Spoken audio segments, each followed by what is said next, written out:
আরে দাদা, আরে যাস না, এ ভাই যাস না, আরে যাস না। এই ভিডিওটি শুধু মজার জন্য বানানো হয়েছে, দয়া করে কেউ সিরিয়াস নেবেন না। দেখ ভাই, তোর কাছে 11 মাস ছিলাম, একবার 1 মাসের জন্য চলে যাচ্ছি। তুই ভালোভাবে থাকিস, খাবি দাবি ঘুরবি, ভোরবেলা করে ওঠার দরকার নেই। একটা ডাব যেন লোকের কাছে না থাকে, খাবি দাবি ঘুমবি আর ঘুরবি।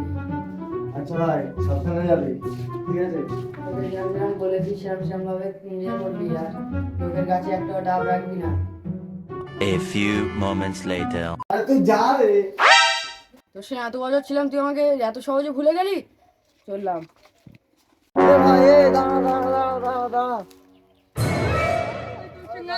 আরে দাঁড়া, আরে যাস না, এ ভাই যাস না, আরে যাস না। যা, চলে গেল। তো হ্যালো গাইস, কেমন লাগলো আমাদের ভিডিওটা? যদি ভালো লেগে থাকে তাহলে আমাদের চ্যানেলটিকে সাবস্ক্রাইব করবে, আমাদের ভিডিওটাকে অনেক অনেক করে শেয়ার করবে আর লাইক দেবে, সবাই লাইক দেবে। লাইক কমেন্ট শেয়ার এইটা হলো করবে। আমাদের ডিরেক্টর, এইটা হলো আমাদের ক্যামেরাম্যান, আর এই একটা আমি একটা, ঠিক আছে? এই লেওড়া লোশন ভূত আছে, একে সবাই লাইক কমেন্ট শেয়ার করবে, সবাই সাথে থাকবে, আরো নতুন নতুন ভিডিও আসতে চলেছে।